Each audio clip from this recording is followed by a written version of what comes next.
आज महाराष्ट्राचे दादा हरपले. महाराष्ट्र राज्याचे उपमुख्यमंत्री अजितदादा पवार साहेब यांच्या विमानावर झालेल्या भीषण अपघातात अजितदादांचे दुर्दैवी निधन झाले. ही घटना अतिशय दुःख, धक्कादायक आणि मनाला सुन्न करणारी आहे. त्यांना मी जड अंतकरणाने श्रद्धांजली व्यक्त करतो. जनतेच्या प्रश्नासाठी पाटील 5 वाजल्यापासून तळमळीनं काम करणारे ते खरे लोकसेवक होते. राज्याच्या जडणघडणीत त्यांनी दिलेले योगदान व महाराष्ट्र कायम स्मरणात ठेवी.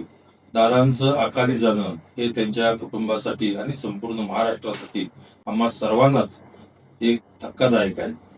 प्रशासनावर जबरदस्त पकड आणि महाराष्ट्राच्या सर्वांगीण विकासाचा ध्यास असलेले धडाडीचे नेते अशी त्यांची ओळख होती. महाराष्ट्राच्या इतिहासात सर्वाधिक वेळा उपमुख्यमंत्री पद भूषवण्याचा विक्रम त्यांनी नोंदवला होता. त्यांनी महाराष्ट्राच्या राजकारणात आपली एक प्रभावी कार्यपद्धतीची छाप सोडली.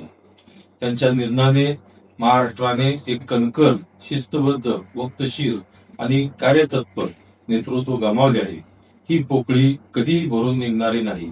त्यांचे कुटुंब म्हणजे अख्खा महाराष्ट्र आहे. या दुःखातून सावरण्याचे बळ लावो हीच विठू रखुमाई व दामाजी पंतांच्या चरणी प्रार्थना.